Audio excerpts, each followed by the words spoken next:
Hi, this is Ambi from Board Game Blitz, and today I'm going to show you how to play Deception, Murder in Hong Kong. Shuffle the blue means cards and the red clue cards separately. Deal out 4 of each to each player, face up so that the other players can read them. Shuffle the orange scene tiles and create a draw deck. Take a number of roll cards equal to the number of players, 1 forensic scientist, 1 murderer, and the rest investigators. In a 6 to 12 player game, you can add the accomplice and the witness instead of 2 investigators, but that's optional.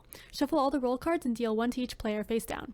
Everyone looks at their roll cards secretly. Whoever has the forensic scientist places their card face up, and the rest of the people keep their rolls secret.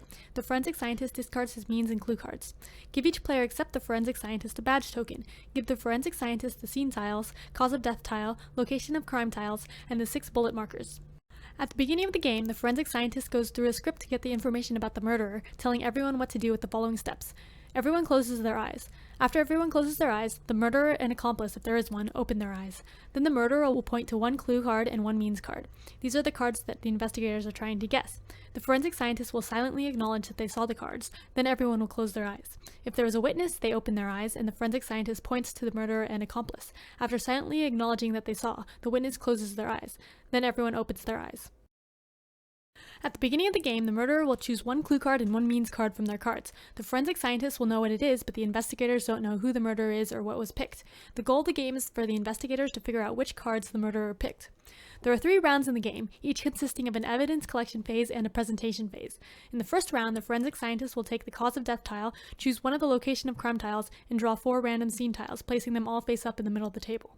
During the game, the forensic scientist cannot try to hint to the solution with words, gestures, or eyes. The way the forensic scientist gives hints is through these tiles. 1 at a time and in any order, put a bullet marker on one of the 6 tiles, indicating one of the items on the tile, hinting to the murderer's cards. For example, if the murderer had chosen the crutch and the flashlight, I might put a bullet here for hospital to point toward the crutch. Once you place a bullet, you cannot move it. After you place the first bullet, all the other players can talk amongst themselves. The forensic scientist will continue placing bullets, 1 per tile, until all 6 have been placed. Then, during the presentation phase, investigators briefly discuss the evidence. After the discussion, each player will get 30 uninterrupted seconds to talk about what they think the solution is. Starting with the player to the left of the forensic scientist and going clockwise, each player gets their 30 seconds. After all the players have finished, the second round begins. In the second evidence collection, the forensic scientist draws 1 more tile and then chooses 1 orange tile to replace, discarding the tile. Then the forensic scientist places a bullet on the new tile. The presentation for the second round is the same as the first round, and then there is a final round with 1 more orange tile coming out and 1 more presentation phase. After the last person has talked about their opinions for their 30 seconds, the game immediately ends. Any time during the game, any player with a badge token can attempt to solve the crime. To do this, announce, "Let me solve the crime," and then point to 1 clue card and 1 means card in front of another player. The forensic scientist will say yes or no. You have to get both cards correct in order to be right. If you're wrong, then you discard your badge token.